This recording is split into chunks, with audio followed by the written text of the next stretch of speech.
Hola, ¿qué tal? Muy buenas tardes. Les doy la más cordial bienvenida al webinar El retorno a las escuelas, la necesidad de una planificación integral a largo plazo. En este espacio buscamos incorporar diferentes perspectivas de instituciones y sectores involucrados e interesados en el ámbito educativo sobre la próxima reapertura de los centros educativos. ¿Estamos en condiciones de regresar? ¿Por qué sí? ¿Por qué no? ¿Cuáles serían algunas medidas que se pueden implementar para este regreso a clases, para que este regreso a clases presenciales sea lo más seguro posible para el alumnado y para el personal docente? Este y otros puntos serán abordados por el panel de especialistas que nos acompañan esta tarde.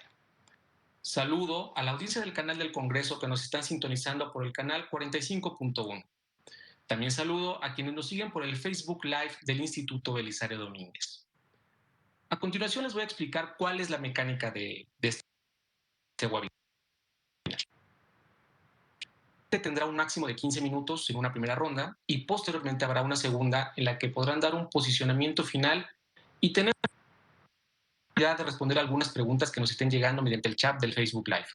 Por esta razón, invitamos a que todas las personas que nos están siguiendo sean proactivos y construyamos este espacio de manera colectiva. Anímense y envíen sus preguntas al panel para que puedan ser atendidas en esta segunda ronda que les estoy comentando. Sin mayor preámbulo, vamos a comenzar entonces con la primera participación que correrá a cargo de la licenciada María de Lourdes Lezama Aguilar, de la cual me permitiré leer algunas notas de su síntesis y de su trayectoria profesional. Ella es licenciada en Derecho por la Universidad Nacional Autónoma de México, mediadora privada por parte del Tribunal Superior de Justicia del Distrito Federal. Ha tomado cursos en materia de prevención y atención de víctimas de acoso y hostigamiento sexual y laboral, equidad de género, no discriminación, derechos humanos, perspectiva de género, así como en conciliación, argumentación jurídica, técnica legislativa, evaluación del desempeño, competencias directivas y reforma laboral. También ha tomado cursos sobre teletrabajo, Agenda 2030, transparencia, y actualmente cursa la maestría en Derecho Laboral con especialidad en Seguridad Social. Actualmente es subprocuradora de atención a mujeres de la Procuraduría de la Defensa del Trabajo, de la Secretaría del Trabajo y Fomento al Empleo de la Ciudad de México. Muchas gracias por estar con nosotros, licenciada Lezama Aguilar. Adelante, le cedo el uso de la palabra hasta por uno máximo de 15 minutos. Sí, muy buenas tardes, pues gracias por la invitación. Mi participación ahora va a ser con el tema del impacto del COVID en el trabajo con la perspectiva de género. Voy a darlo desde tres puntos de vista. Primero, con un enfoque social, posteriormente, cómo ha perjudicado en el trabajo y finalmente ya me voy a enfocar al trabajo de las mujeres. Entonces, la pandemia nos ha demostrado a la humanidad que hay situaciones que nos superan. Entender que este momento en el que vivimos es algo inesperado nos obliga a dar un giro a nuestra vida, reconocernos, ser conscientes de este cambio y que podemos continuar viviendo de otra forma. Recordemos que los grandes cambios no siempre surgen de cosas buenas, también de las adversidades, ya que a partir de ellas aprendemos a construir desde otra perspectiva y eso nos permite crecer individual y colectivamente. Esta crisis sanitaria nos confirma que somos frágiles pero incansables. A pesar de encontrarnos en una situación inesperada, insegura e incierta, que genera miedo e inestabilidad, nos abre la puerta para el crecimiento como sociedad y como personas. Los gobiernos enfrentan un virus cuya cura no fue inmediata. Por ello, han tenido que abocarse en combatirlo y tratar de disminuir el contagio y las muertes, estableciendo medidas urgentes de prevención, mitigación y atención. A nivel mundial, la pandemia ha afectado tanto a países desarrollados como a las economías emergentes. La razón se debe a que los sistemas de salud no estaban preparados para afrontar esta crisis sanitaria. No se contaba con el personal médico y de enfermería suficiente, tampoco con la capacidad hospitalaria para atender el contagio y para mayor dramatismo, y apenas hace unas pocas semanas se cuenta con una vacuna. Por desgracia, el impacto del virus en la sociedad no ha sido limitado a un aspecto médico. Su efecto negativo se extiende a lo social y ha obligado a las personas y a las familias a aislarse con la finalidad de protegerse. En el ámbito económico, la propagación del virus ha provocado la inmovilidad económica. Múltiples empresas se han visto forzadas a detener sus actividades. El intercambio productivo ha llegado a su nivel más bajo, lo que ha hecho necesaria la activación de medidas de rescate para evitar una crisis insuperable. Desde el último medio siglo, el modelo económico neoliberal ha sido el imperante y ha generado una globalización de la economía, pero también niveles increíbles de desigualdad, de pobreza y de precariedad. Una de sus manifestaciones más perjudiciales se ha presentado en el mundo del trabajo.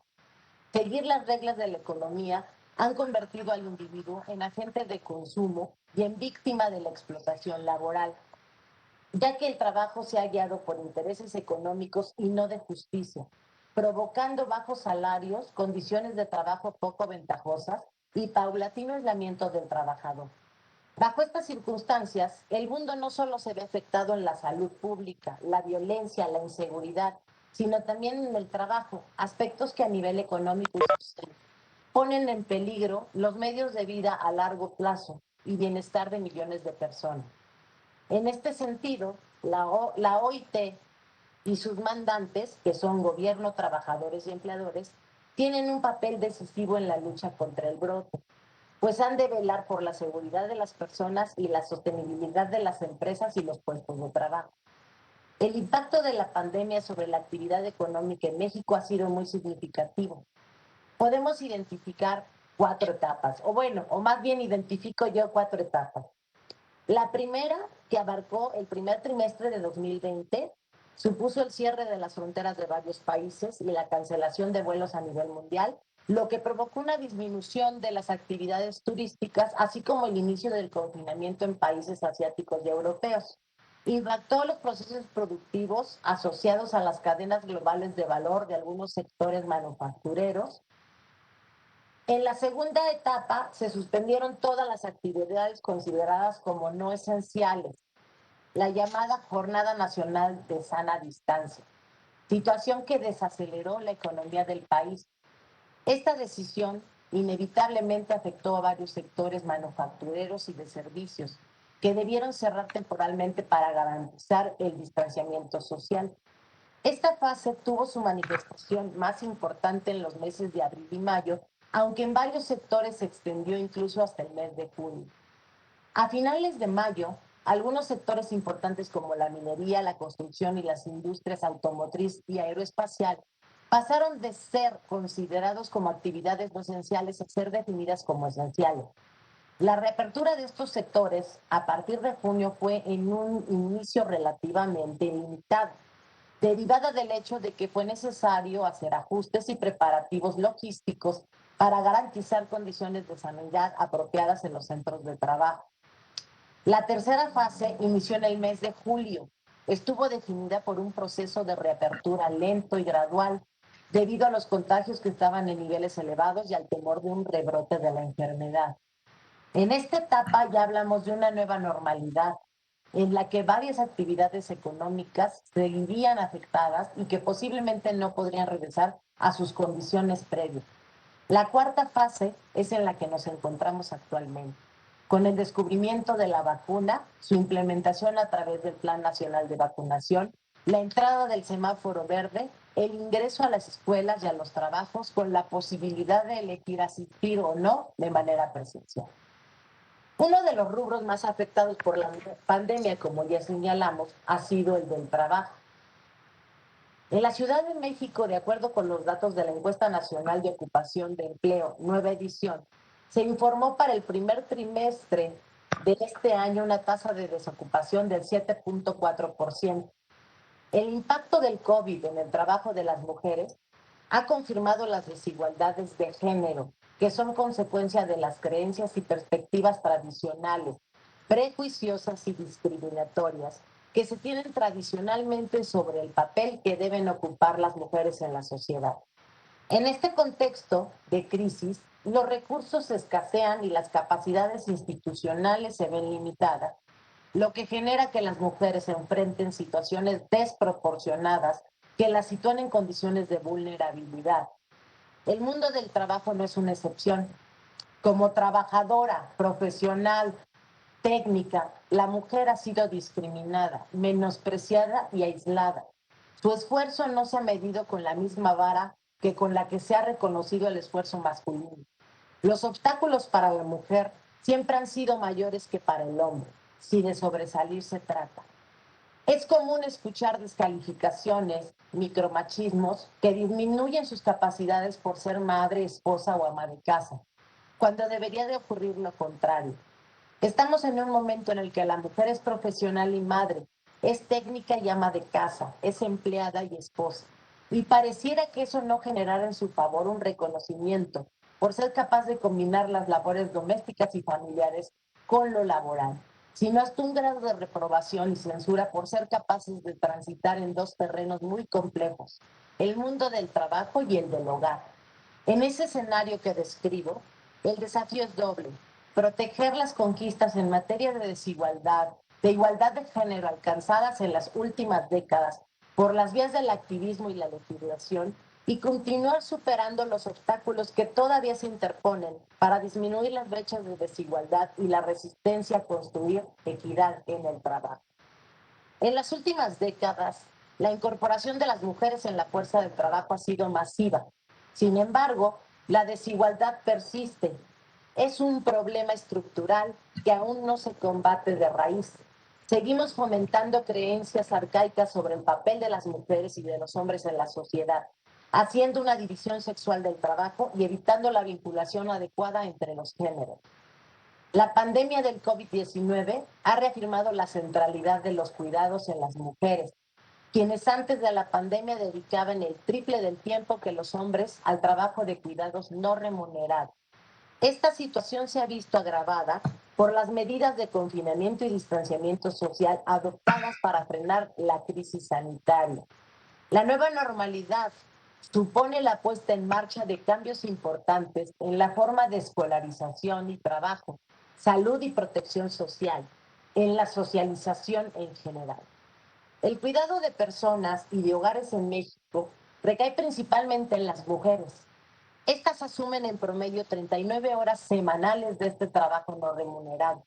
Actualmente, esta carga invisible se incrementa ante el cierre de escuelas y guarderías. Las mujeres son generalmente las encargadas de las tareas de educación dentro del hogar, así como de las actividades de limpieza, coordinación logística del hogar, ocio y entretenimiento para los integrantes de la familia, contención emocional de sus familias, aislamiento preventivo, por ejemplo, de personas adultas mayores y enfermas que puedan implicar una carga de cuidados extra para las mujeres. Esta carga adicional generada por las medidas ante la prevención del contagio del COVID-19 representa por sí mismo una jornada laboral completa que, reitero, no es remunerada ni reconocida. La falta de oportunidades de empleo digno y escasa participación en los espacios de toma de decisiones en los ámbitos privado y público del trabajo y del desarrollo económico se basan en prejuicios de género que limitan las alternativas y la capacidad de las mujeres de generar ingresos y recursos propios. En la Ciudad de México, la tasa de participación económica de las mujeres de 2010 a 2020 incrementó en 11.8%. Sin embargo, para 2019, la ciudad se localiza dentro de las entidades con las menores tasas de mujeres ocupadas en el sector comercio, con un 2.0%, destacando que en el sector servicios las mujeres participan mayoritariamente en establecimientos micro con un 48.5%, seguido de los pequeños con un 47.6%, en medianos con un 43.5% y grandes con un 40.9%. Esto es, mientras más grande el establecimiento, menor es la participación de las mujeres. En este sentido, es importante destacar que del total de la población ocupada de 12 años y más, 54.4% son hombres, mientras que un 45.6% son mujeres.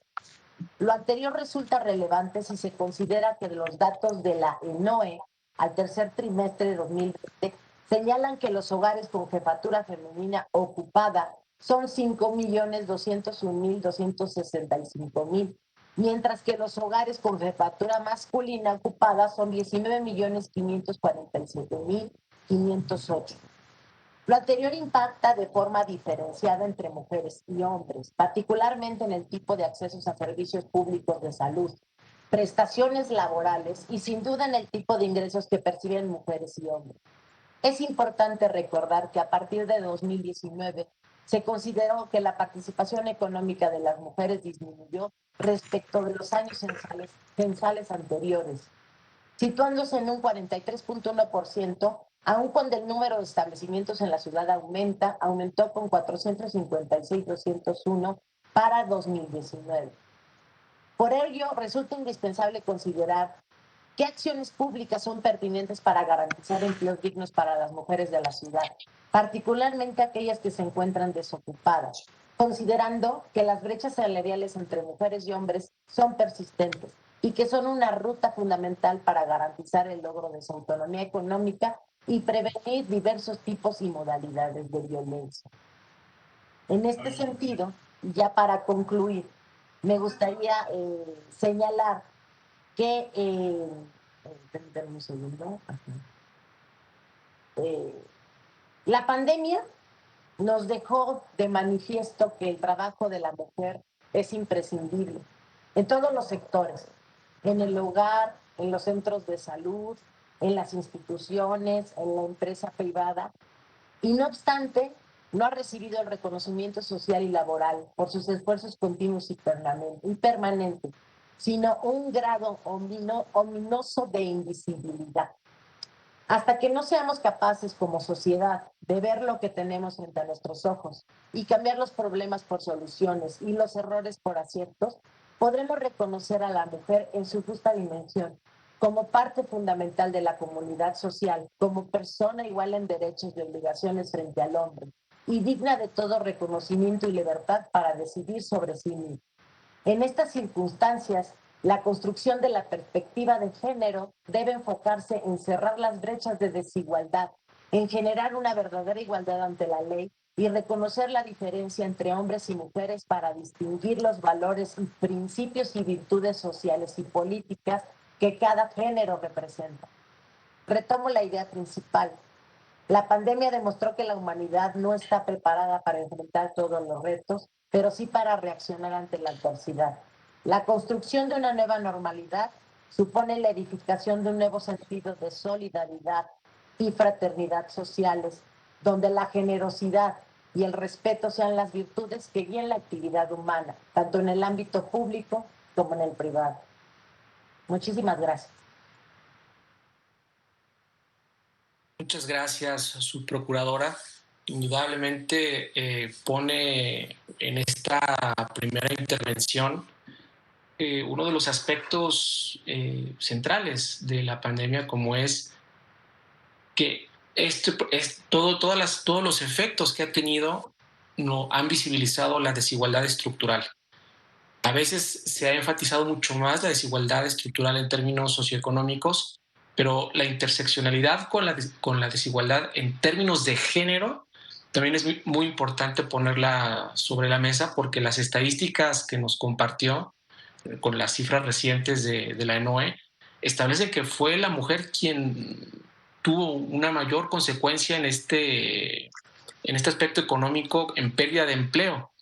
Además de que con los cierres de los planteles escolares y esta todavía práctica social predominante en donde la mujer tiene una doble carga laboral, lo que hace en su trabajo en el espacio público y lo que hace en el espacio privado, terminó multiplicándose también al ser responsable ahora de estar al pendiente de las lecciones y de las clases a distancia que tenían las y los niños. Entonces, indudablemente, con la próxima reapertura y con lo que estamos viendo como secuelas de la pandemia, las políticas públicas en la materia son hoy más que nunca urgentes y necesarias.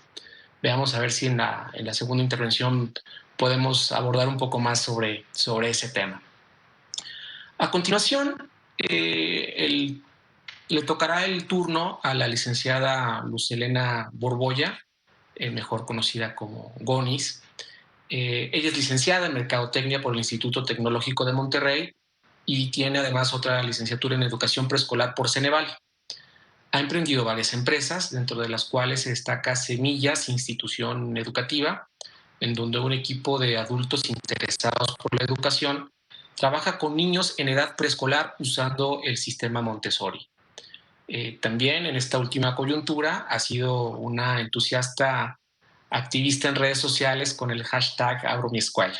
Entonces, adelante, Gonis, por favor, con tu intervención. Bueno, pues muchísimas gracias. Gracias por esta oportunidad de hablar de este tema que para nosotros es tan importante y creo que para todos los mexicanos es importante y además interesante. Abre mi escuela es una organización que se forma a raíz de que nos dimos cuenta que abrir las escuelas sí se podía, ¿no?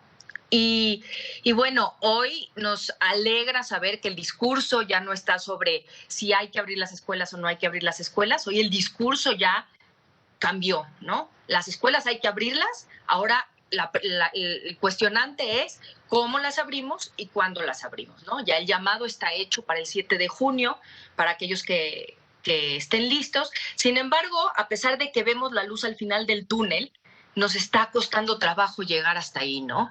En este tema de que el regreso es voluntario, nos estamos dando cuenta que desperdiciamos muchos meses en los que ya teníamos información científica que podía sustentar el regreso y que además podía sustentarlo de forma responsable y sustentaba además la importancia de hacer ese regreso. No los usamos para hacer la planeación y por eso este panel es tan importante, ¿no?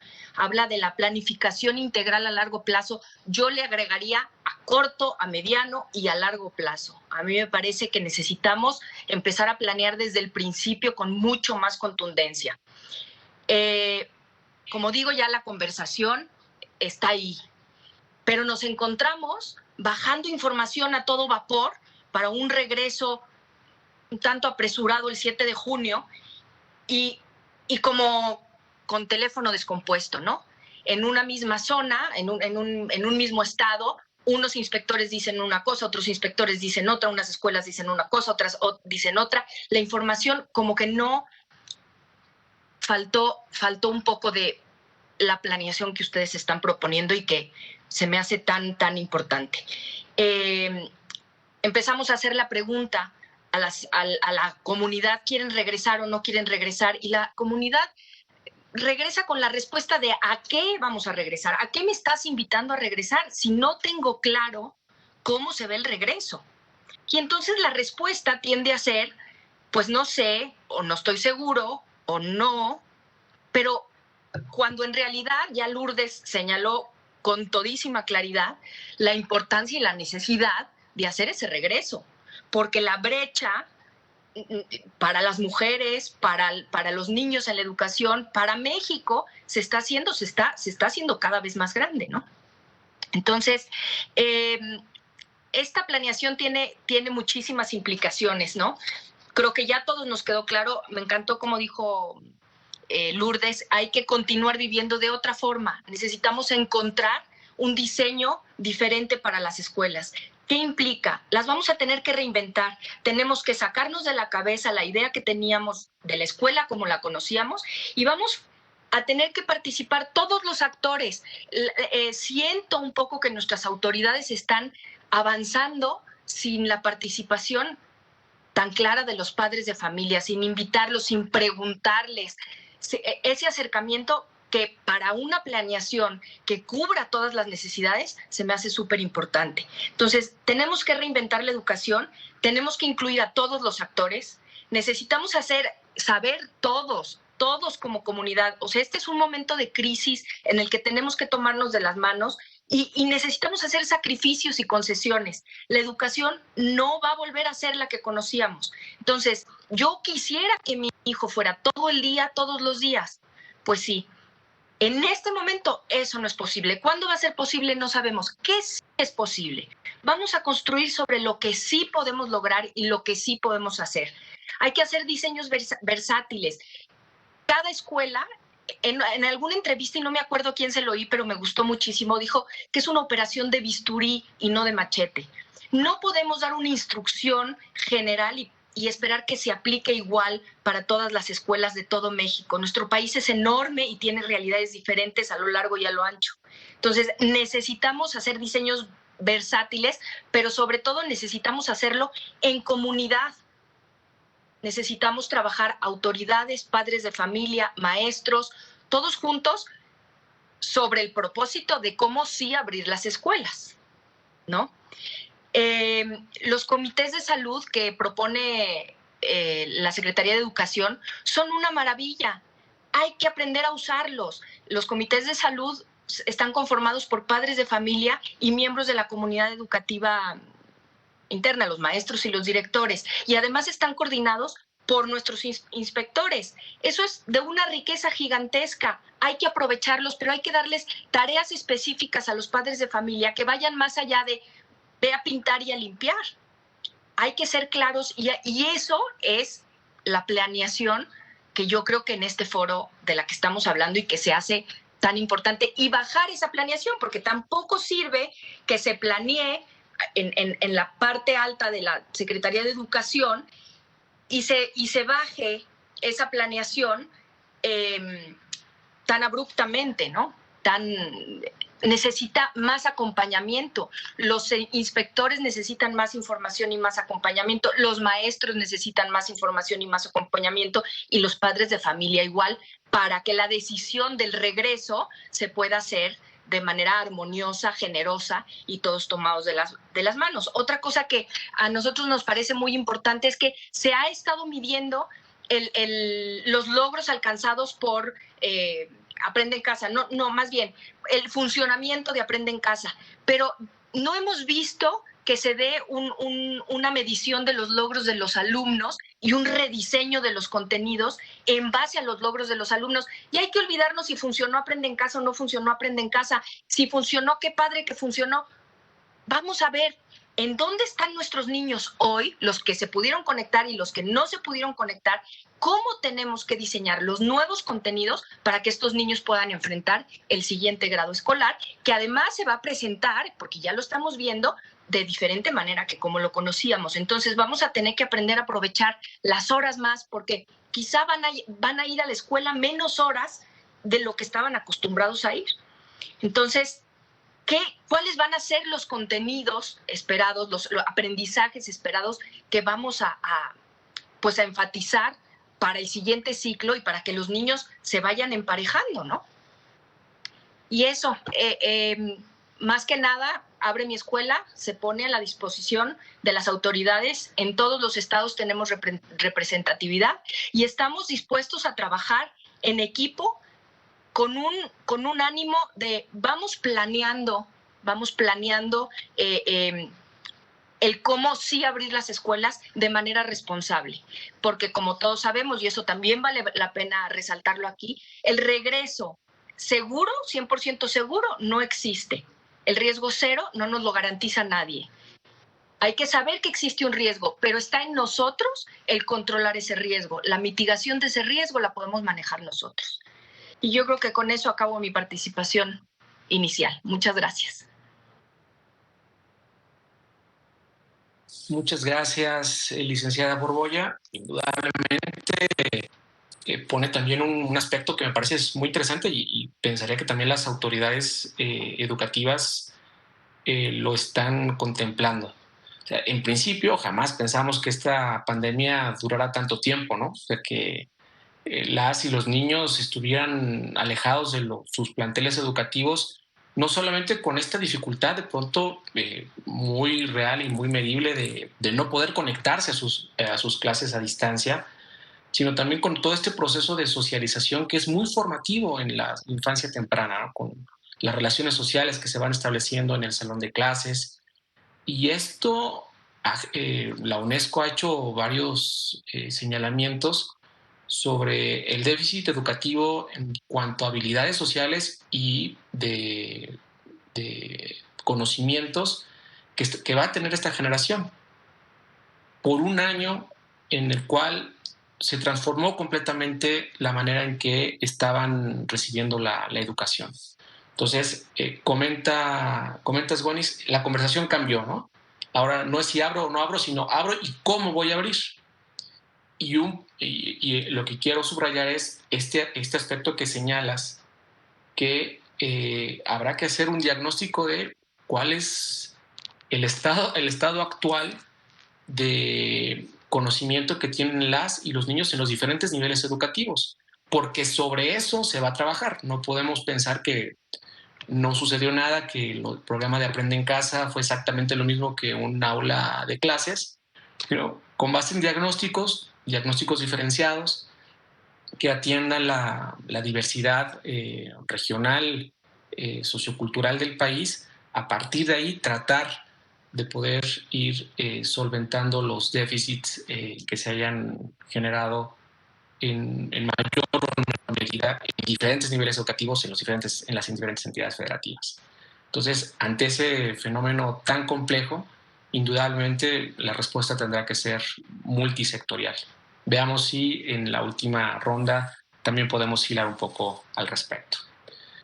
A continuación, en la tercera intervención, va a correr a cargo de José Alejandro Aguilar Güelles, cuya formación profesional estuvo a cargo de la Escuela de Odontología de la Benemérita Universidad Autónoma de Puebla, de la UAP, y posteriormente dentro del Centro Educacional América y Nacional Financiera.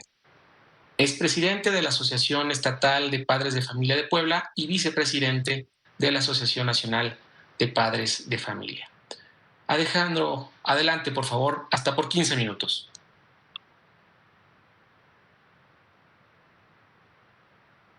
¿Tienes tu micrófono apagado? Por favor de activarlo.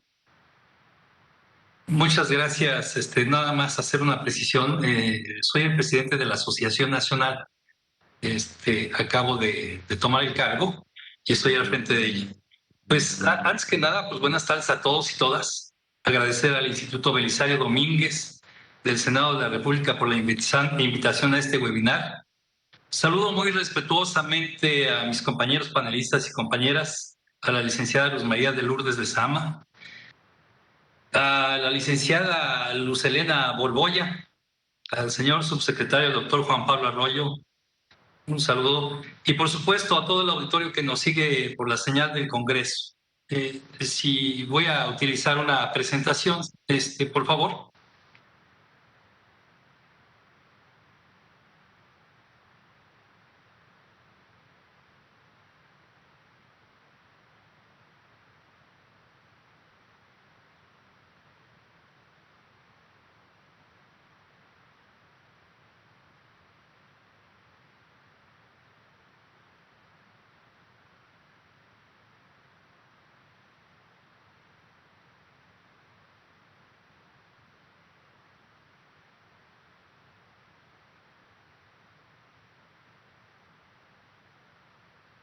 En lo que se pone en pantalla, pues les voy a adelantar.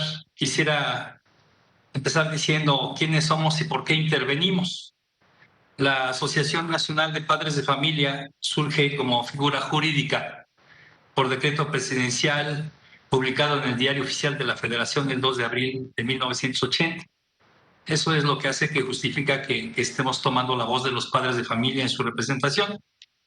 La estructura de representación nacional está conformada por 32 asociaciones estatales de padres de familia y todas las asociaciones de padres de familia de las escuelas de educación básica y media superior, públicas y privadas que conforman el sistema educativo nacional.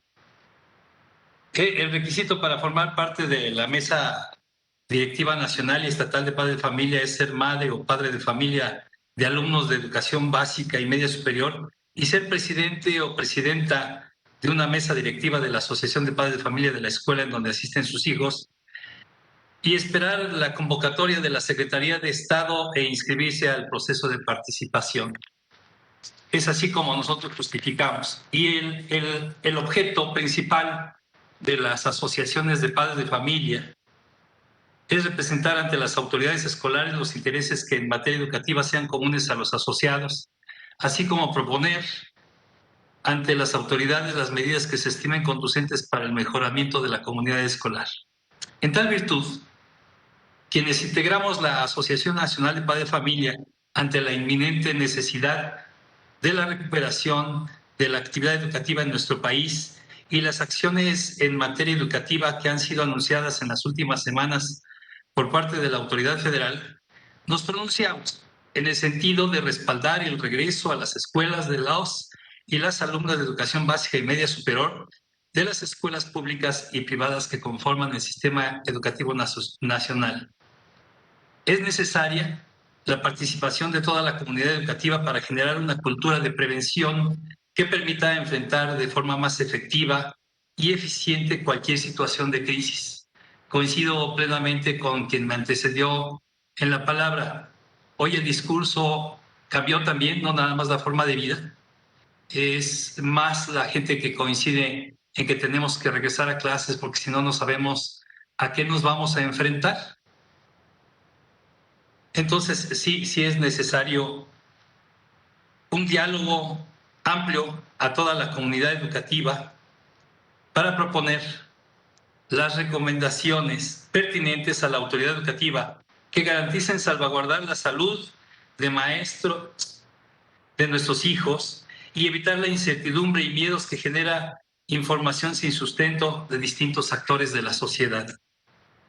Generar condiciones y acciones tendientes a ampliar y conservar los servicios, así como optimizar su eficiencia de su uso a fin de dar respuesta a los requerimientos a corto, mediano y largo plazo, definidos a través de las políticas, planes y desarrollo económico y social que permita garantizar el derecho a la educación de millones de niñas, niños y adolescentes. Es pertinente que los gobiernos federal, estatal y municipal se sumen para una planeación integral de largo plazo a fin de generar las acciones y estrategias preventivas para poder atender adecuadamente ante cualquier otro tipo de pandemia futura y no volver a incurrir en la improvisación.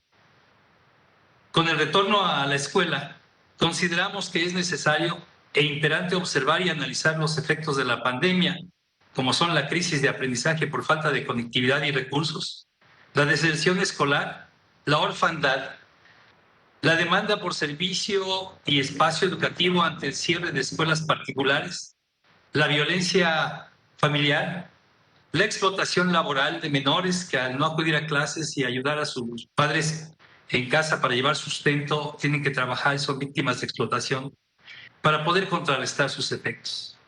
Consideramos que los esfuerzos de las Secretarías de Educación y Salud se verían fortalecidos y asertivos en sus acciones con la participación corresponsable de las asociaciones de padres de familia, con la creación de una planeación que incluyera manuales y brigadas de actuación ante emergencias de este tipo, y evitar que en lo sucesivo se giren instrucciones de forma vertical en donde se genere una confusión o una actuación coordinada. Debo hacer de su conocimiento que ante tanta opinión diversa y no la del sentir de los padres de familia, nos dimos a la tarea de hacer un muestreo de carácter nacional donde intervinieron 12 asociaciones estatales de padres de familia de sus comunidades, resultando algunos de los siguientes resultados. Fue un muestreo de 9.640 padres de familia, en donde el regreso a clases benéfico, los padres se pronuncian en un 77% que sí, y el por qué sí llevarían a los niños a la escuela es porque todo el personal ya está vacunado, los niños requieren de atención socioemocional, necesitan socializar y ver a sus amigos, los niños necesitan fortalecer sus conocimientos y todas las anteriores. El uso de cubrebocas, los padres de familia están de acuerdo en un 91% en que se esté utilizando como medida de prevención, y la asistencia alternada de un sí, nos dicen el 94% que están de acuerdo. El maximizar el uso de espacios abiertos, sí, también el 82% se manifiesta en el sentido positivo, y la suspensión de ceremonias y reuniones en un 89%. Brindar apoyo socioemocional para estudiantes y docentes en un 85% se manifiestan por el sí los padres de familia. Esos son los resultados que nos arrojó la encuesta que hicimos así a la brevedad, porque pues eran muchos actores sociales los que estaban opinando y los padres de familia nos tenían callados. Y tuvimos que salir a preguntar a los padres de familia a nivel de piso qué es lo que estaban pensando o sintiendo para manifestarlo y hacerlo de conocimiento a la autoridad educativa y gubernamental para poder tomar una mejor decisión. Les vamos a compartir, vamos a dejar parte de este informe, se los dejaremos para que lo puedan revisar del resultado que dio esta medición. Es cuanto y me pongo a sus órdenes. Muchas gracias, licenciado Águila. Disculpe, ¿estas gráficas venían en la presentación? Sí. Juan Pablo, a ver si nos puedes nada más ayudar a presentar las gráficas, aunque sea de manera breve, porque no alcanzamos a observarlas. Son estas, ¿verdad? Esas son las gráficas. ¿Tiene tiempo, si gusta, retomar uno o dos resultados que considere los más importantes? Los más importantes. Pues, ¿por qué sí llevaría a mis hijos a la escuela? Pues los papás coinciden en que sí los llevaría porque todo el personal está vacunado, porque los niños requieren atención socioemocional, porque necesitan socializar y ver a sus amigos, porque necesitan fortalecer sus conocimientos y todas las anteriores. Están de acuerdo los padres de familia en que se use el cubrebocas como una medida preventiva en un 91%, y están de acuerdo en un 94% por la asistencia alternada y gradual, y están en el entendido de que maximizar el uso de espacios abiertos en un 82%, y en la suspensión de ceremonias o reuniones están de acuerdo en que se suspendan en un 89%, y en que se les brinde apoyo socioemocional para estudiantes y docentes están de acuerdo en un 85%. Son las partes más relevantes que me gustaría compartir con ustedes y que están dentro de esas gráficas que se encuentran en la pantalla. Perfecto, muchas gracias, Alejandro Águila. Les recuerdo a toda la audiencia que nos está siguiendo por el Facebook Live del Instituto Belisario Domínguez que nos pueden enviar sus preguntas a las y los panelistas, de manera que hagamos un diálogo mucho más horizontal y más interactivo con todas y todos ustedes. Para que además sea uno de los insumos más importantes en la siguiente y última ronda. Pero antes de que pasemos a esa segunda ronda, me da un enorme gusto recibir y presentar a nuestro siguiente panelista, al doctor Juan Pablo Arroyo Ortiz, que afortunadamente sí coincidió su agenda para que nos pueda acompañar en este evento. Juan Pablo Arroyo Ortiz es doctor por la Universidad de Alcalá de España en el programa Doctorado América Latina y la Unión Europea en el contexto internacional. Fue coordinador ejecutivo del Instituto Belisario Domínguez de la Cámara de Senadores de la República Mexicana de 2016 a 2018. Déjenme agregar, donde dejó un muy buen legado y lo recordamos gratamente.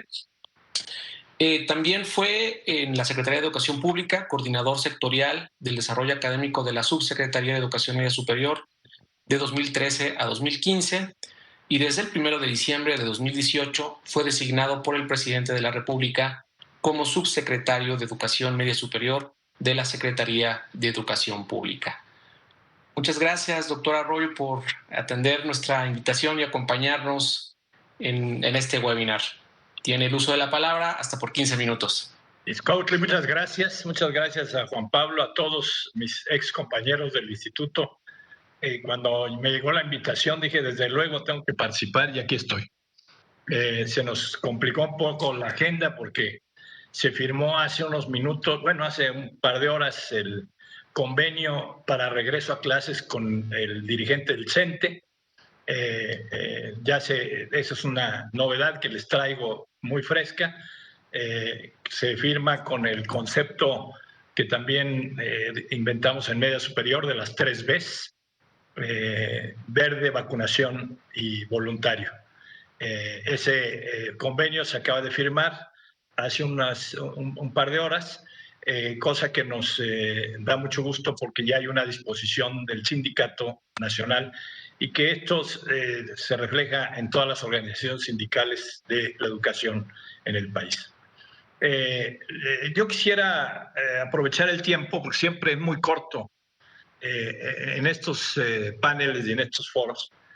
Yo quisiera aprovechar el tiempo contándoles nuestra experiencia, donde hemos ubicado muchos avances, la pandemia nos trajo muchos aprendizajes, afortunadamente, y tuvimos que actuar desde el 13 de marzo con la suspensión de actividades inmediatamente. Y yo les quiero decir que en ese entonces empezamos a preparar el regreso a clases pensando en que la pandemia duraría 3 meses, 4 meses, ¿no? Entonces empezamos a diseñar las medidas de seguridad, todos los rubros que ustedes ahora ya repiten muy francamente, el cubrebocas, el lavado de manos, la sana distancia, son los 9 temas que se fijaron yo diría desde mayo del año pasado. El tema central es que pues no sabíamos qué iba a pasar y entonces empezamos a preparar. Uno de los principales aportes de la pandemia es la constitución de los comités de salud. Como bien dijo Gonis, tenemos el propósito de integrar a todos los actores y constituimos estos, además, yo calculo que la primera semana de mayo, en todos los planteles, perdón, estoy hablando de media superior, me aparto un poco de educación básica, que es a la que ustedes se han referido centralmente, y esto ahorita se los voy a explicar porque hay que también tener una conceptualización diferente en los diversos tipos de educación que imparte la Secretaría.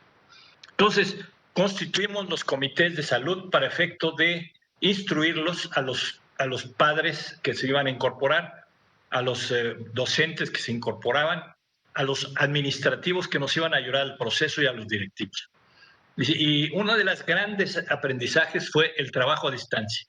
En ningún momento en la historia de mi participación en la educación, que es de muchos años, habíamos logrado hablar con tantos docentes, con tantos directivos al mismo tiempo y tan rápido. Ahora, con el apoyo de las empresas que con toda intención nos facilitaron todos sus medios, como Cisco, como Google, como Microsoft, nos dieron todas las facilidades para hacerlo. Entonces aprendimos a hacer reuniones como esta en la que estamos integrados. Les quiero contar que he tenido reuniones con grupos de 1.500, 1.800 profesores, docentes y directivos, o a veces reuniones más cortas, pero muy dispersas de todo el país, con los directores de los colegios de bachilleres, con los directores de CONALEP, que son 32, pero en reuniones que nos dio tiempo para discutir, intercambiar ideas y tomar acuerdos. Ese es uno de los grandes aprendizajes. El otro, el constituir los comités de salud y capacitar a todos los participantes de los comités de salud, un avance muy importante que nos dio el interés de cuidar la salud principalmente de los miembros de la comunidad, los alumnos, las alumnas, los docentes, los administrativos y finalmente los padres de familia que se incorporan consistentemente a los planteles educativos.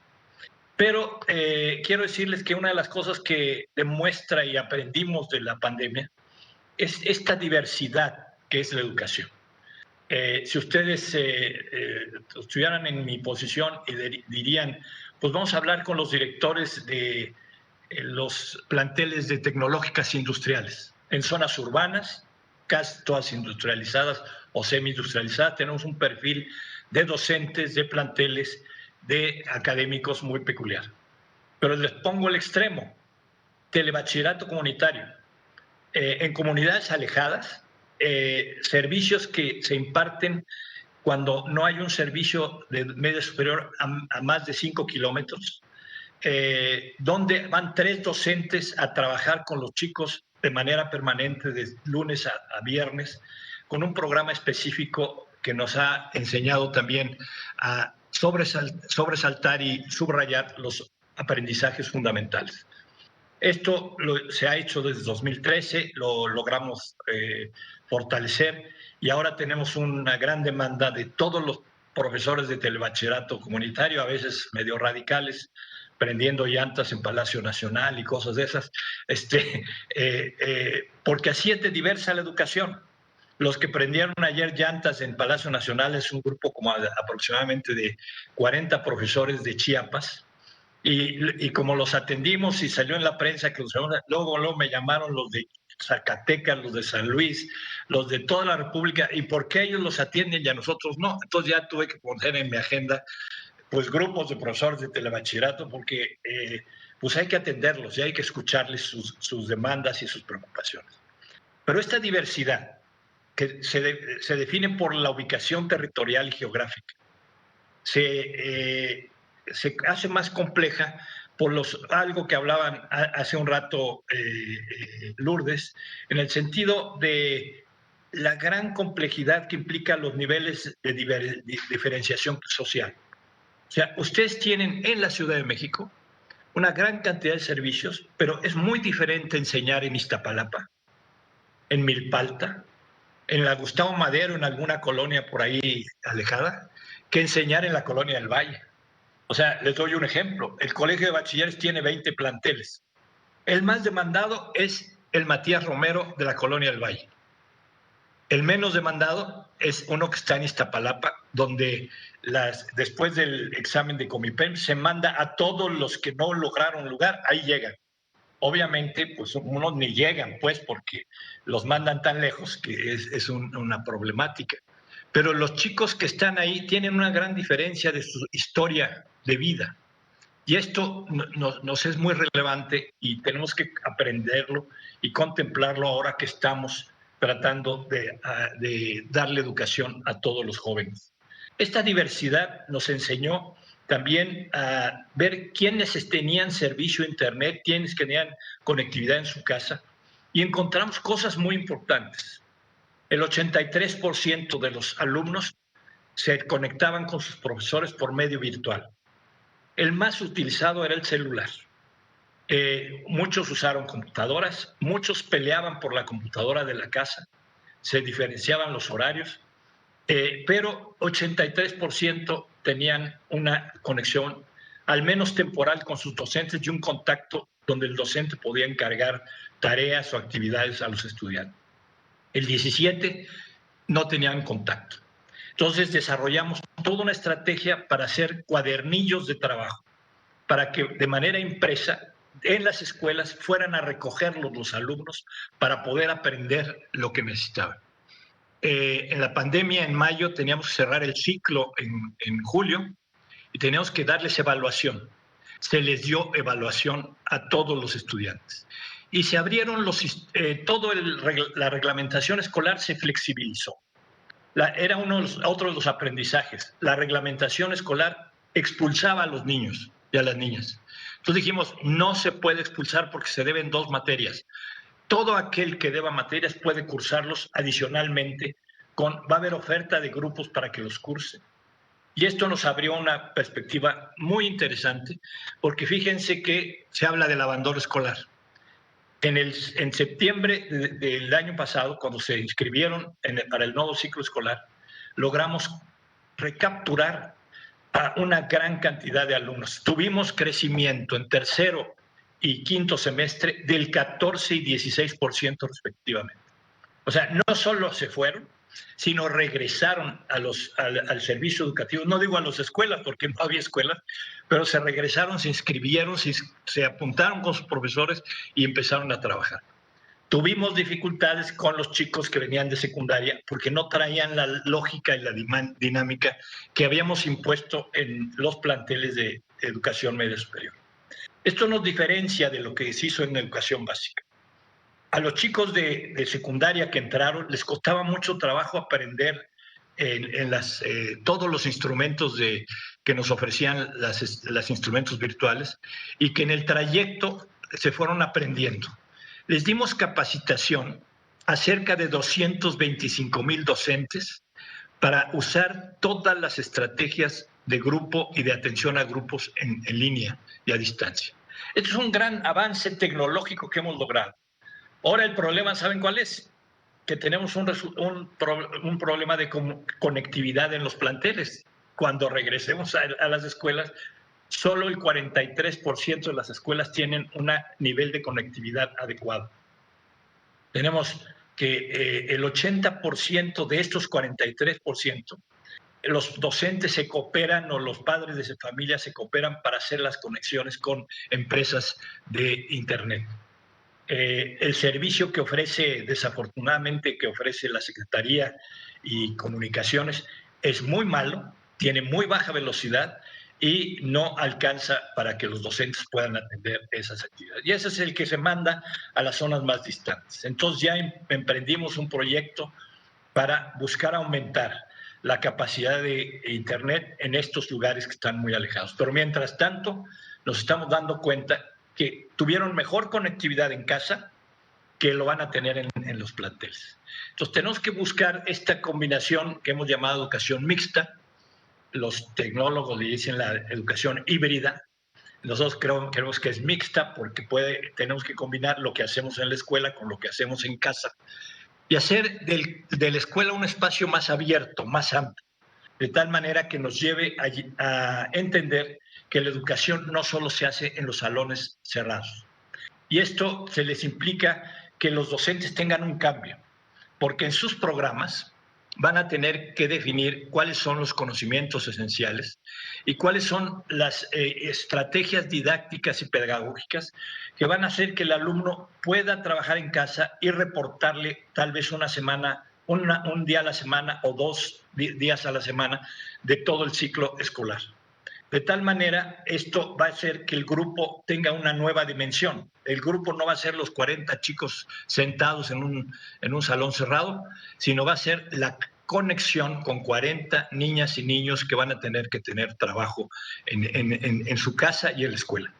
Bueno, todo esto lo hemos ido aprendiendo en este ciclo y eso nos ha hecho de una gran riqueza porque tenemos el gusto de comentarles que esto lo hacemos con los docentes en los webinars, lo hacemos con los directivos en las reuniones colectivas, lo hacemos con los dirigentes educativos en los estados de la República y esto nos ha dado en educación media superior una condición diferente respecto a la educación básica. Por eso logramos que el abandono escolar se redujera o al menos no fuera tan drástico como lo está haciendo en la educación básica. También hicimos estrategia para poder resolver un tema que se ha hablado y se ha mencionado, que es todo el componente socioemocional de los alumnos. Y este componente socioemocional es otro de los aprendizajes. Compañeras y compañeros, la educación socioemocional era descuidada antes de la pandemia. Les recuerdo que se quitaron las actividades culturales, deportivas, se quitaron las actividades sociales en los planteles. El estudiante desde primaria, secundaria y bachillerato iba a la escuela sus 4 o 5 horas y a casa. Antes, yo al menos sí recuerdo que después de la clase me iba a la clase de teatro, porque ahí veía a mi novia. Después me iba a la clase de arte y cultura porque me gustaba pintar.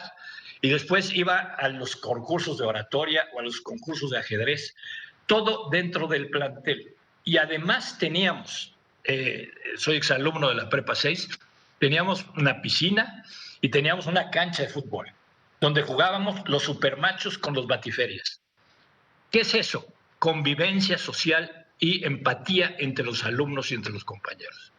Hoy los planteles tenemos una gran dificultad. Desde hace 25 años se les fueron quitando las instalaciones deportivas y culturales. Claro, la pandemia nos hace llamar la atención de que cuando regresa el chico a la casa, pues hay incidentes de violencia, hay confrontaciones, sobre todo nuestras chicas y nuestros chicos que de 14 a 18 años Es muy diferente el comportamiento de los niños y las niñas de primaria, y el proceso que es muy interesante, el de maduración inicial de la adolescencia, de los 12 a los 14, también se ha descuidado. Entonces, una de las cuestiones que hemos aprendido es que tenemos que atender a nuestros alumnos y a nuestras alumnas en su condición personal, en su condición emocional, física, y por eso empezamos a desarrollar en esta educación a distancia. Nos dio la oportunidad de abrir un espacio de este gran espacio educativo nacional, que es una página que le llamamos Jóvenes en Casa. Y Jóvenes en Casa es una página donde pueden entrar los chicos y concursar, relacionarse con sus alumnos, con sus compañeros, pero no solo de su grupo, sino compañeros de toda la República. Y los llevamos a hacer integración de equipos para proyectos específicos y muchas actividades que podían aprender en Jóvenes en Casa. Otro instrumento que fortalecimos fue Constrúyete, que atiende fundamentalmente las actitudes de los alumnos frente al trabajo de aprendizaje. Y este Constrúyete, que nos soportó mucho tiempo el PNUD con apoyo del recurso de la Secretaría, podíamos establecer la relación entre docentes y alumnos en el trabajo socioemocional, que eso era fundamental. Pero una observación, no son las 12 características de la OIT y de la OECD de las competencias socioemocionales que preparan trabajadores aptos para incorporarse al trabajo. No. Nosotros pensamos en un componente socioemocional en 3 contenidos. La responsabilidad social, la participación en su comunidad, que se había perdido y se ha perdido en la educación anterior. Todo lo relativo a la salud y a la condición física de los alumnos, alimentación, ejercicio, educación sexual integral. Tenemos un gran avance en todo el aprendizaje sexual, no dado por profesores, sino aprendizaje que ellos mismos intercambian comunicación y entienden, y lo hemos hecho muy ligados al programa que tiene Gobernación sobre el asunto de todo el tratamiento del CIPINA, de los niños y las niñas en Gobernación. Y finalmente, la parte de la estabilidad emocional. La estabilidad emocional se logra cuando las personas tenemos forma de expresar nuestras emociones. Y esto se hace a través de la expresión del arte. Bueno, todo esto lo juntamos y lo pusimos en Jóvenes en Casa, pero además cuando nos pidieron que entráramos a Aprende en Casa en la televisión, dijimos, nosotros no vamos a enseñar en el salón de clase en la tele. De lo más aburrido, por favor. ¿Sí? Nosotros lo que dijimos fue, vamos a hacer materiales atractivos, lúdicos, donde los jóvenes se metan con interés a temas que les van a apoyar a sus clases. Y como tuvimos a todos los docentes en proceso de trabajo en relación con sus alumnos, les dimos la instrucción de que pudieran pedirle a los alumnos ver la televisión, los programas que ellos escogían.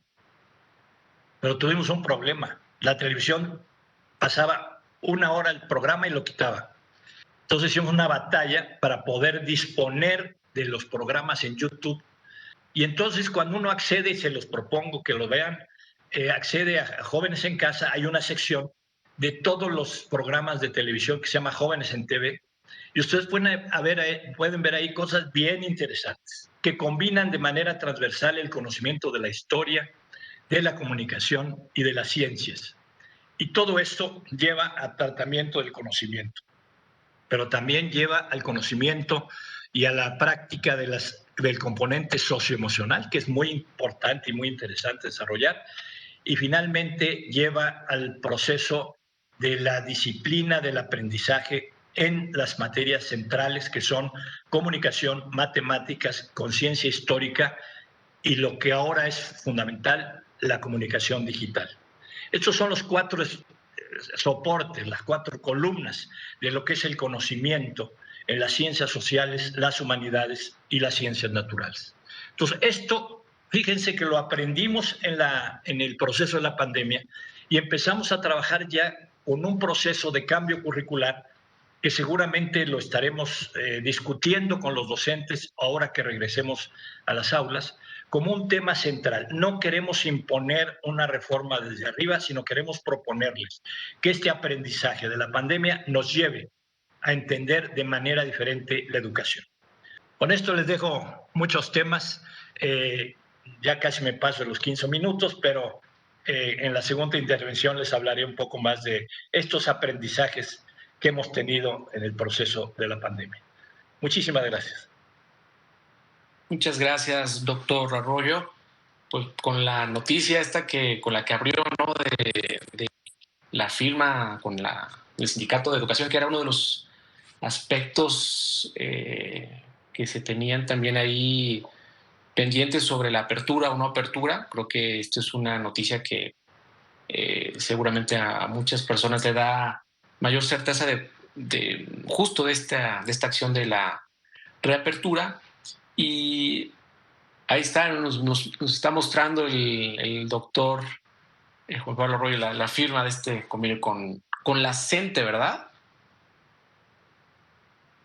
Y me quedo también con esta parte de que un diagnóstico tiene que ver, obviamente, los problemas que existían o que preexistían y que se agudizaron con la pandemia. Lo han mencionado ustedes: brecha digital, acceso, obviamente, diferenciado a oportunidades de aprendizaje en línea, básicamente, pero también con aspectos que se han venido fortaleciendo, que se han venido por lo menos construyendo sobre la marcha.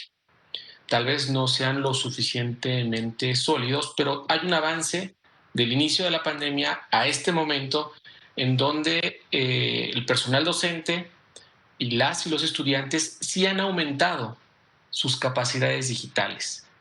Por supuesto, siempre partiendo del contexto de quienes pudieron conectarse. Eso es indudable, ¿no?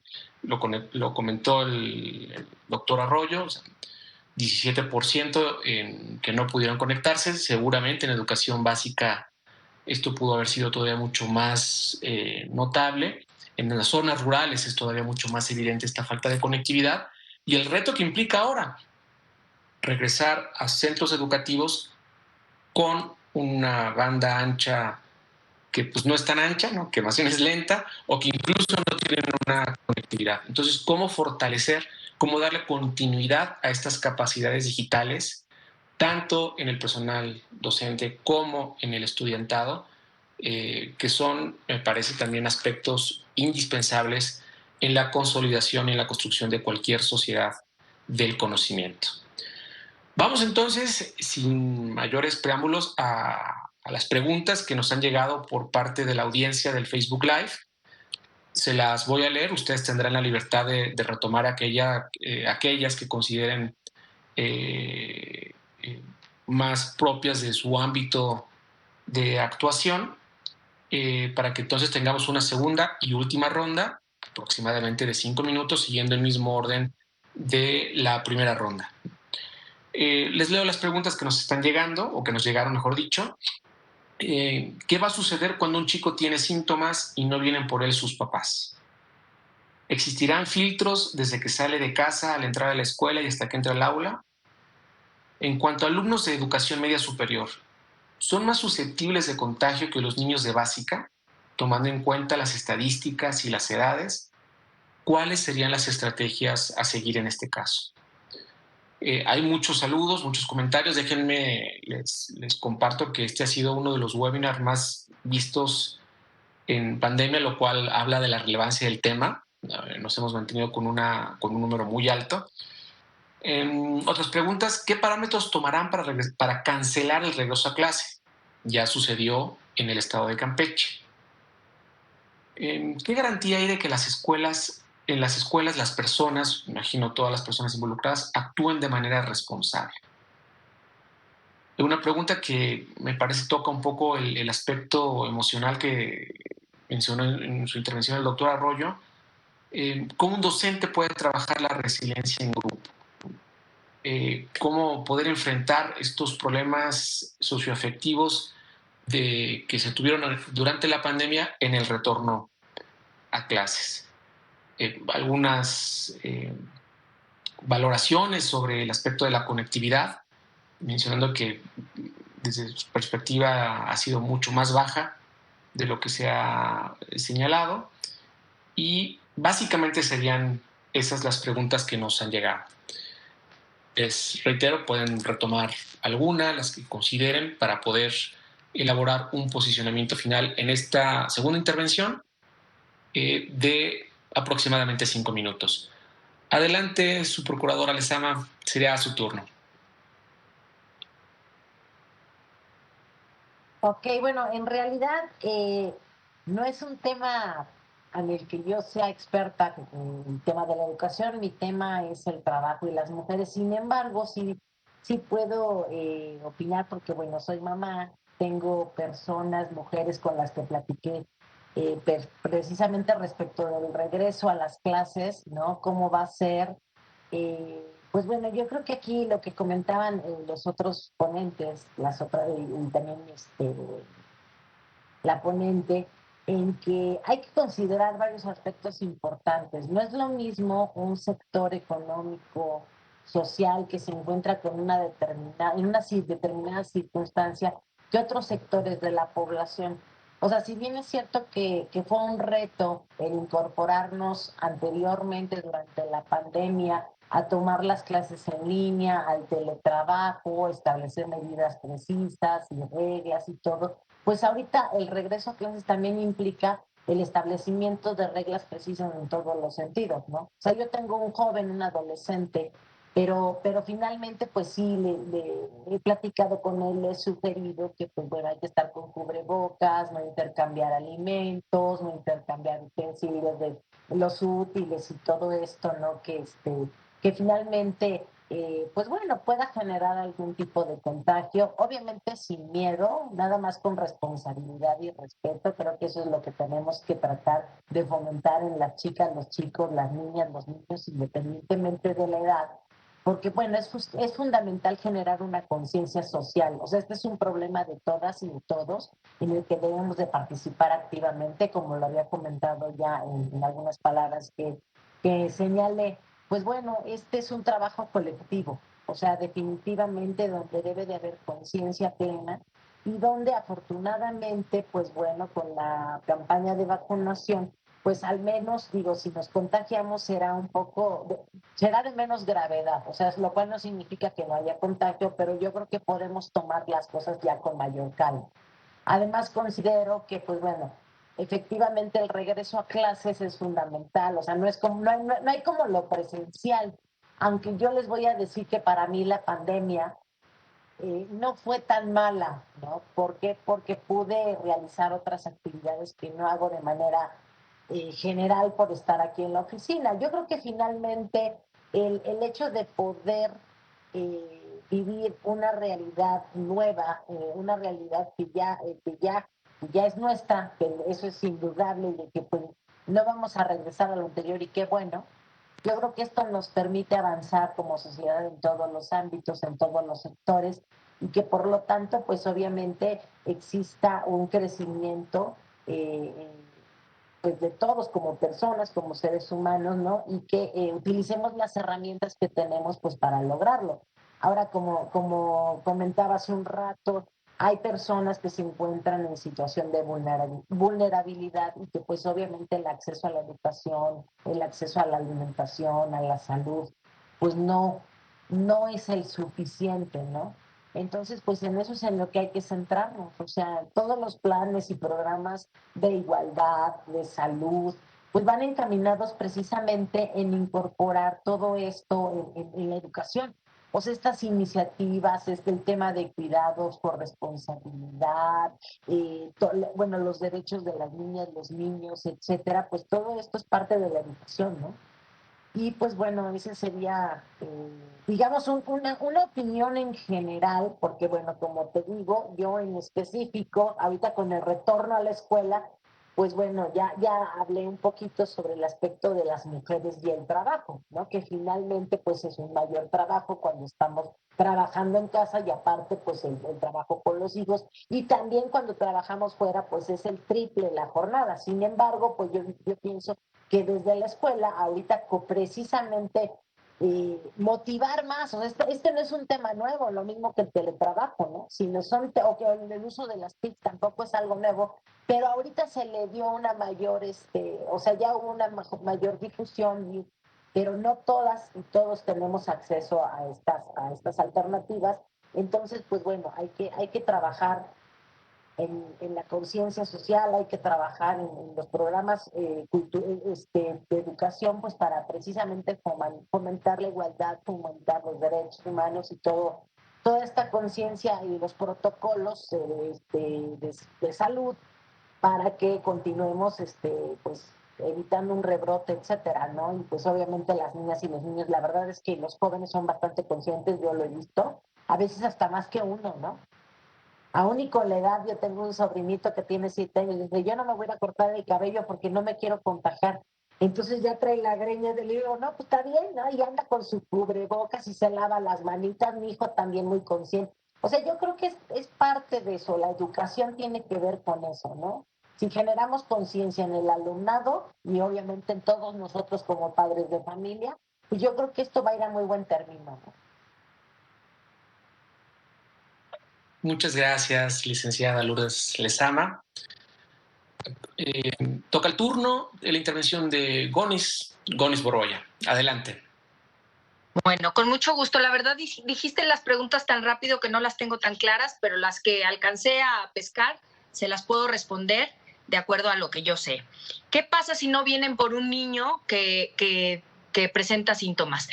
Dentro del protocolo tiene que haber un espacio seguro en la escuela en el que puedas aislar al niño que está presentando los síntomas mientras vienen por ellos, y de esta manera proteges a la comunidad y proteges al niño que está presentando síntomas en lo que pueden venir por él sus padres. ¿Qué parámetros tomarán para cancelar el regreso a clases? Y aquí este es un punto que para Abre mi Escuela es súper importante. La escuela es esencial. Ya la Organización Mundial de la Salud dijo que podemos vivir la vida y protegernos del coronavirus al mismo tiempo. Ya conocemos las medidas. Hay empresas de 2,000 empleados, 3,000 empleados trabajando en donde no se han presentado contagios, pero no grandes brotes. Se aíslan, se controlan y se regresa al trabajo. Nosotros pedimos lo mismo para las escuelas, pedimos unos protocolos tan bien blindados que permitan que la educación siga y se mantenga, que no sea necesario, en caso de que haya un contagio, cerrar la escuela, porque con los maestros vacunados y con los niños, como presentan tan poca vulnerabilidad al virus, en realidad cerrar la escuela completa porque tienes un caso carece de sentido. Hay que aislar al grupo de contacto, a los niños con los que este niño tiene contacto durante 10 días, se espera ver si presentan síntomas y si no, regresan a la escuela. Y es como se está haciendo en la mayoría de los países del mundo, y no estoy hablando de Europa y de Estados Unidos, estoy hablando de países en Latinoamérica, ¿no? Entonces, bueno, eso sería para nosotros lograr protocolos que permitan la no entrada del virus y un eficaz control de casos sospechosos para que no se rijan las escuelas por el semáforo y que, o sea, ya arrancamos con el trabajo que nos cuesta, con nuestros protocolos, y pasamos como, se entiende, vaya, que si un estado, un municipio llega a niveles muy altos y se tienen que cerrar restaurantes, industria, también se tendrán que cerrar las escuelas. Pero las escuelas tienen que ser lo último en cerrarse y deben de ser lo primero en abrir, ¿sí? Porque la ciencia soporta esto que estoy diciendo, no porque yo quiero que así sea, ¿no? La ciencia y la experiencia ya en el mundo nos dice que este es un camino que se puede tomar.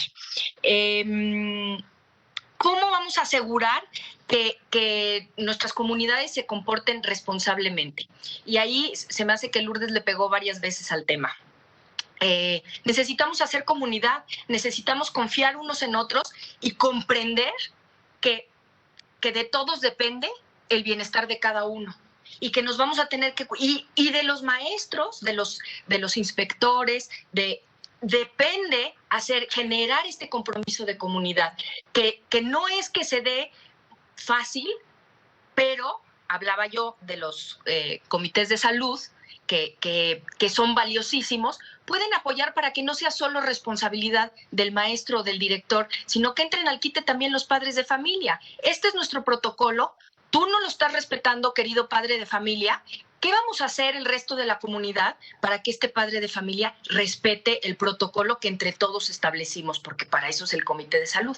Y valdría la pena hacer ya las reuniones de los comités de salud estatales, ¿no? De los consejos de participación, quise decir, que son los que rigen a los comités de salud, para empezar a trabajar todos pues de la mano.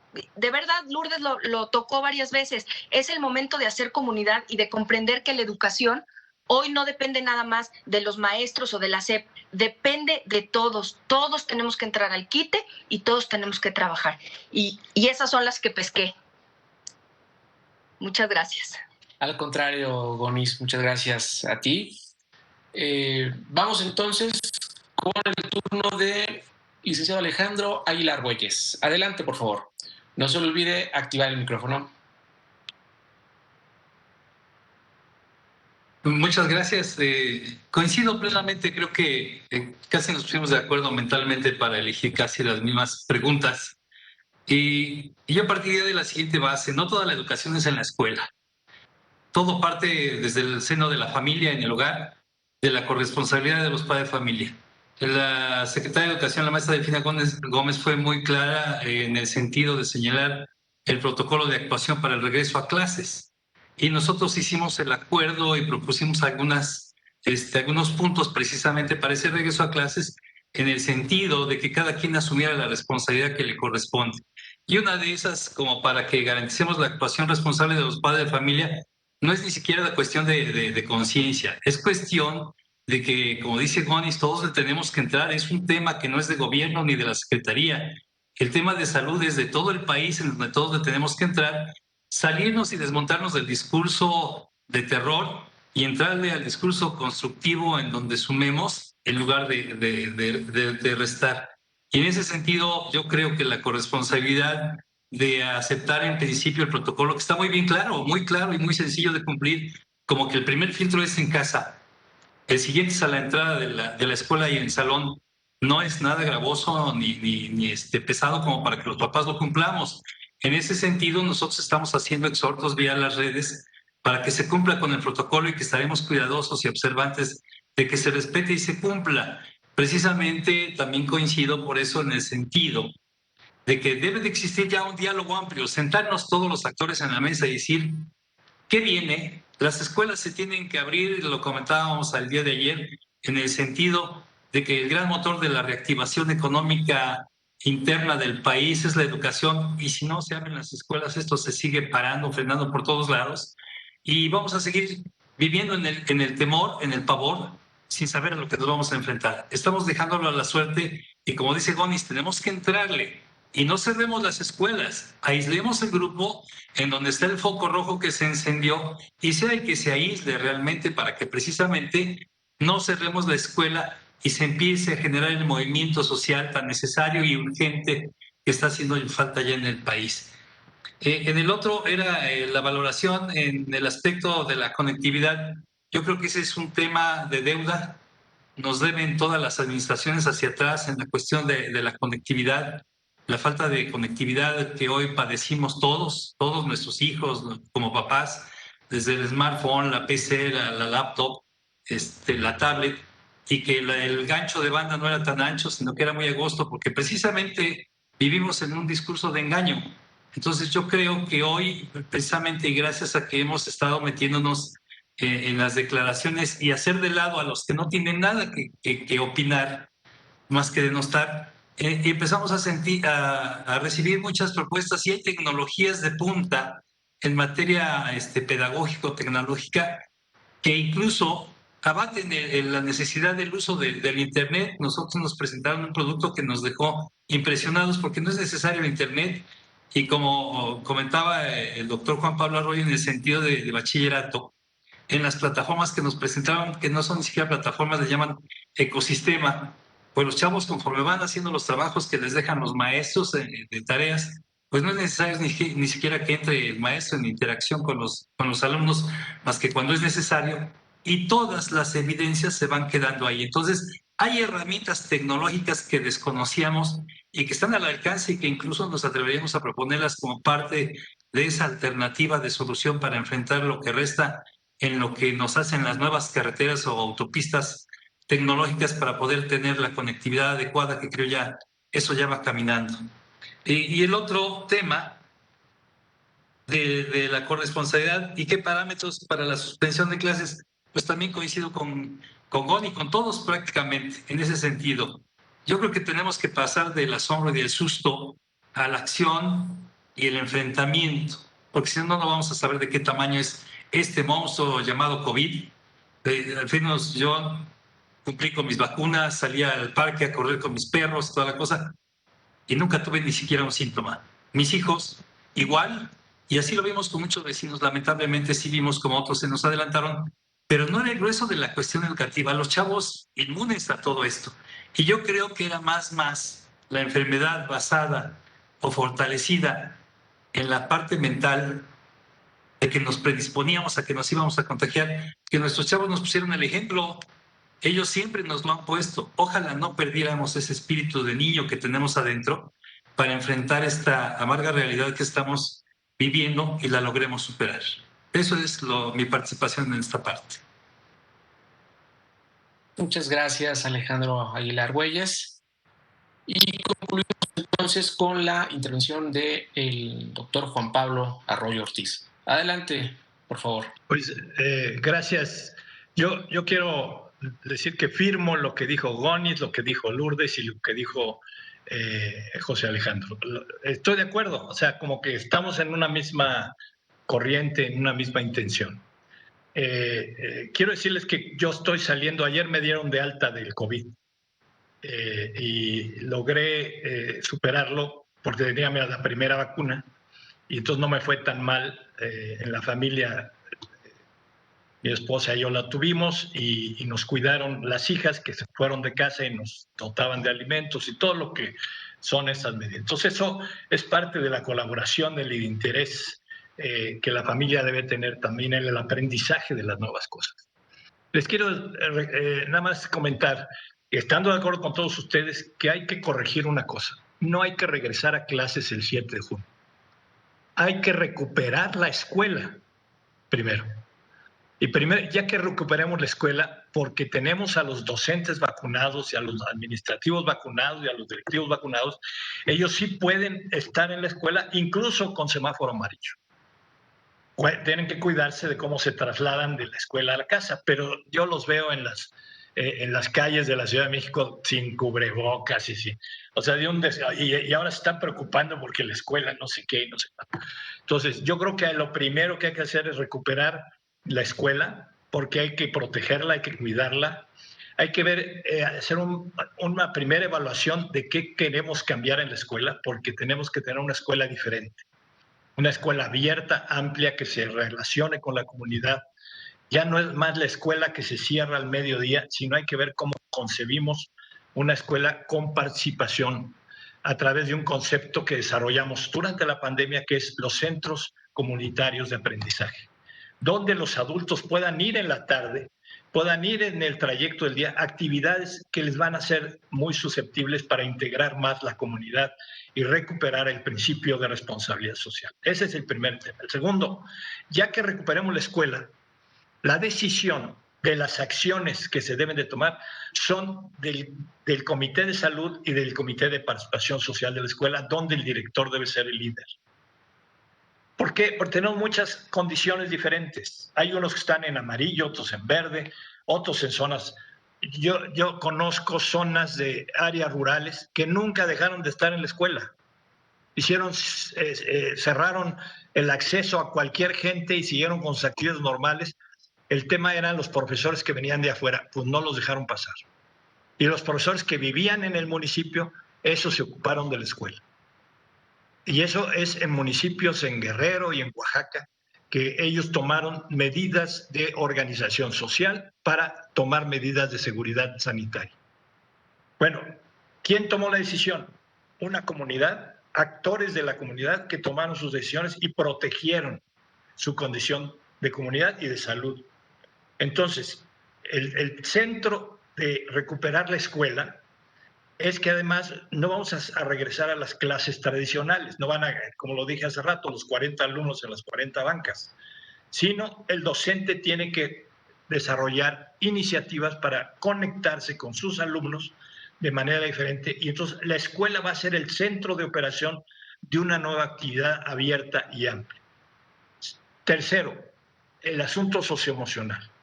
No podemos dejarle al profesor de matemáticas que le destine 10 minutos a socioemocionales y que ahí los haga empáticos, resilientes y resistan al fracaso. El pobre profesor de matemáticas además tiene que enseñar matemáticas. Por eso nosotros proponemos que la escuela debe tener el componente socioemocional adicionado a las actividades regulares académicas y ampliar el tiempo de la estancia de los niños y las niñas en la escuela, donde se desarrollen las actividades, donde se resuelven las actividades socioemocionales. Por ejemplo, la resiliencia. Pónganlos a jugar cualquier deporte y que pierdan y que discutan por qué perdieron y recuperen el deseo de triunfar al siguiente partido. ¿Eso qué es? Una capacitación de resiliencia. Que comunicación y empatía, que sepan comunicarse entre ellos. Y esto lo podemos hacer en grupos de teatro, en grupos de poesía. ¿Y dónde lo hacemos si los corremos y cerramos la escuela a las 2 de la tarde? Necesitamos pues concebir una escuela diferente y esto es uno de los asuntos que tenemos que planear en el mediano plazo próximamente. Finalmente, capacitación de profesores.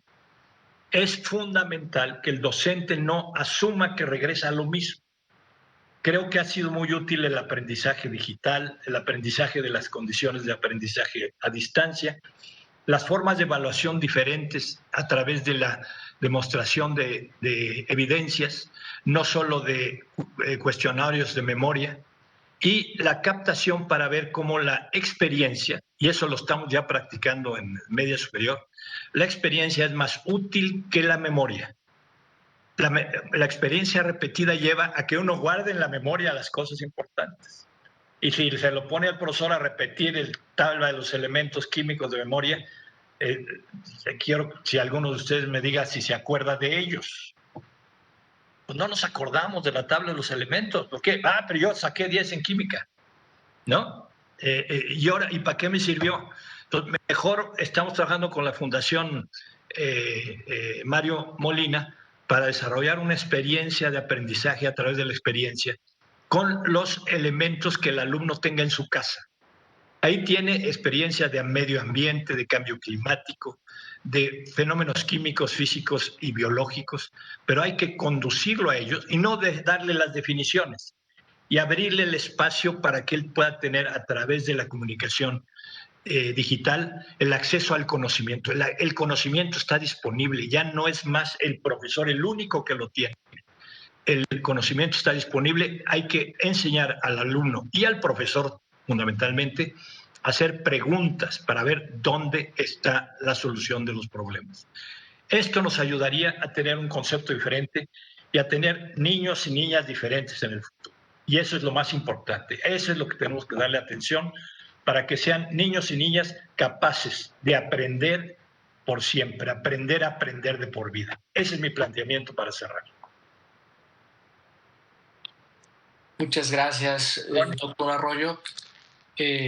A ver, por ahí veo una mano levantada. Adelante, Goris. Yo quiero aprovechar esta oportunidad para decirle al doctor Arroyo que me dé audiencia, que quiero platicar con él, que quiero trabajar en equipo. ¿Sí? Lo voy a buscar. No lo oigo, pero lo voy a buscar. Está en silencio. Da mi correo jp.arroyo. Ay, no, espéreme. Es muy fácil. juanpablojp.arroyo. Ajá. @sems, de Subsecretaría de Educación Media Superior, sems.gov.mx. A sus órdenes, Lourdes, a sus órdenes, José Alejandro. Bueno, Escuatli, ya contigo no. Igualmente a sus órdenes para todas y bueno, para todos y también para Gonis, adelante. Muchas gracias. A sus órdenes. Pero me llamas. Pues muchas gracias a las y los ponentes que integraron esta mesa. Creo que muy importante por el momento en el cual se organizó. Muchas gracias por toda su inteligencia puesta al servicio de cómo podemos regresar a clases, por sus propuestas. A riesgo de simplificar demasiado la discusión, yo me quedo con esta idea de regresar, recuperar la escuela a partir de la apropiación y socialización de los protocolos que ya tienen las autoridades, el fortalecimiento de los comités de salud, que por lo que pudieron varios de ustedes mencionar, es un instrumento muy importante para poder vigilar esta reapertura de los planteles educativos, diagnósticos en los cuales podamos ver cuál es la realidad en cuanto a conocimientos de las y los estudiantes, de capacidades construidas, de déficits que se tienen que recuperar a partir de una nueva modalidad de educación que será híbrida, será mixta. El punto es que combinará la educación presencial con todas estas capacidades digitales, pues que bien que mal se han venido construyendo en muchos casos, en muchos planteles educativos. Y veamos también los retos que implica esta reapertura con la falta de conectividad, esta brecha digital que ha sido una desigualdad estructural que se ha mantenido a lo largo de los años, que todavía falta mucho por cerrar para realmente ser una sociedad digital incluyente, y esta idea de que la reapertura es una corresponsabilidad de todos los actores involucrados en el espíritu de construir una comunidad que desde luego se verá al interior de los planteles educativos, pero también afuera de ellos. Veo que por ahí también el doctor Roy quiere hacer un énfasis comentario final. Adelante. Nada más, quien me invitó y quien me promovió todo eso fue Clara. Clara se llama, ¿no? La chica. Ah, sí, Carla. Carla. Y que no está porque tiene COVID por ahí en casa. No ella, sino que, por favor, denle mis saludos y Juan Pablo, qué gusto de ver tu nombre, aunque no te veo en la cara, pero Izcuatli, saludos a todo el equipo del instituto. Muchas gracias. Al contrario, muchas gracias por haber aceptado la invitación, por haber aceptado los cuatro, Lourdes, Alejandro, Gonis, Juan Pablo. Un gusto nuevamente coincidir en estos espacios del Instituto Belisario Domínguez. Y sin mayor preámbulo, damos concluido entonces la mesa de este webinar y reiteramos la invitación a toda la audiencia del canal del Congreso, del Facebook Live del Instituto Belisario Domínguez que siguió este evento, a que nos acompañen en las próximas actividades que realice el Instituto Belisario Domínguez. Muy buenas tardes.